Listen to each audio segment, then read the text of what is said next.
Good morning students, class 2nd, subject science, chapter number 10, wind. Open your book and page number 81. Wind. Air is all around us. We can only feel it when we cycling on run. We can feel air on our face. This is because air moves. Moving air is called wind. Wind kisses and leaves branches of trees and other plants to move. Wind can also blow away cloud. That is why sometimes see cloud moving gently in the sky. देखिए wind क्या होती है? आपने 9th chapter पढ़ा था, air हमारे चारों तरफ होती है जिसकी वजह से हम सांस लेते हैं। पर विंड क्या होती है? जब एयर बहुत तेजी से मूव करती है यानी हवा बहुत तेज चलती है उसे हम विंड कहते हैं। यह हमें ये इतनी स्ट्रॉन्ग होती हैं कि जो पेड़ पौधे हैं वो भी बहुत तेज से हवा जब चलती है तो उड़ने लगते हैं। आपने देखा भी होगा कई बार क्लाउड्स जो है वो अपने आप ही मूव करते हैं, हम बहुत क्लियरली देख सकते हैं। वो इसीलिए क्योंकि उस टाइम पे हवा बहुत तेज चलती है। Wind has many uses. Wind is very useful for us. Wind helps us to move things. Wind हमारे लिए बहुत ज़रूरी है क्योंकि वो wind मूव कर सकती है things को। देखिए page number 82. Wind helps to dry clothes.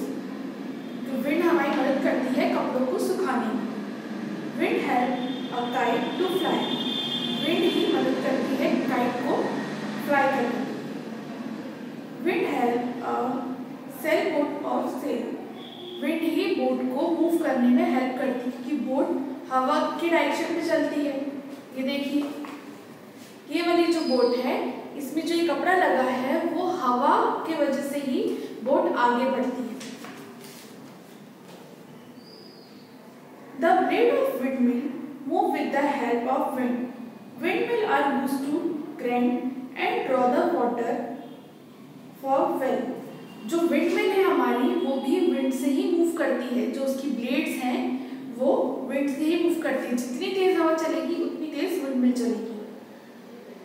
You will be surprised to know that wind also help us to produce electricity. Wind हमारी इलेक्ट्रिसिटी भी प्रोड्यूस करती है। Wind has a direction. Hold up a time and long paper and paper wheel in a winding place. The paper wheel was a wind on the paper wheel move a particular direction on this direction of called wind. देखिए आप एक paper से paper wind बनाइए, paper wheel बनाइए। जैसे ये दिख रहा है आपको, ये पेपर व्हील बनाइए और आप उसे ऐसे रखिए नॉर्मली और जिस डायरेक्शन में हवा चल रही होगी वो उसी डायरेक्शन में मूव करेगा। Wind blow in a direction. Branches of trees move a same direction as well wind. देखिए जो विंड है वो जिस डायरेक्शन में मूव करेगी हमारे ब्रांचेस और ट्रीज उसी डायरेक्शन में मूव करती है। A windmill or weathercock should have the direction of wind. It is fixed on a top of building. The break of the cock show the direction of wind. जो हमारी wind vane है, windmill और वेदरकॉक जो जैसे आपने दिख रहा होगा ईस्ट वेस्ट नॉर्थ साउथ, ये हमारी बिल्डिंग्स के ऊपर एक जगह पे ही रहता है, लेकिन जिस हिसाब से हवा चलती है जिस भी डायरेक्शन में उस डायरेक्शन में ये मूव करके उस डायरेक्शन को शो करता है। इसमें लिखा ही रहता है east west north south. Breeze and storm. Wind can move at different speed. Breeze is a gentle wind. We like sit on the open when a cool breeze blow.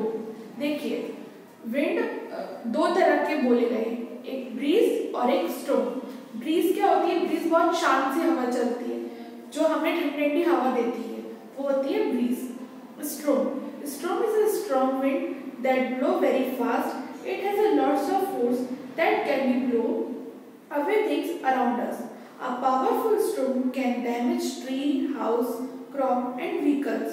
It can cause a big trees and electric poles to fall. और strong जो होता है वो बहुत ही तेज wind होती है। जब हम बोलते हैं ना आंधी आ रही है, तूफान आ रहा है, वो हम स्ट्रॉन्ग को ही बोलेंगे, क्योंकि स्ट्रॉन्ग इतना पावरफुल है कि वो हाउस, बिल्डिंग, ट्रीज और जो व्हीकल्स हमारे इलेक्ट्रिक पोल्स है उसे तक के अपने साथ उड़ा सकती है। Have you know see door and windows begin when a strong wind blow? आपने देखा भी होगा जो हमारे डोर और विंडो है जब बहुत स्ट्रॉन्ग विंड चलती है तो वो उड़ने लगते हैं, मतलब हिलने लगते हैं बहुत तेज से, हमें उसे बंद करना पड़ता है। A very strong wind is called a gale. A gale can be cases damaged by the destroying crop of the field, uprooting tree and the damaging building. जो ग्लेड होती है वो बहुत ही स्ट्रॉन्ग विंड होती है, जो हम बोलते हैं बवंडर, वो होती है जो कि डैमेज कर देती है हमारी बिल्डिंग्स को, जो हमारा रूफटॉप में ट्री है उन सबको जड़ से ही उखाड़ देती है। हमने ये चैप्टर पढ़ लिया है, इसकी एक्सरसाइज हम नेक्स्ट वीडियो में करेंगे।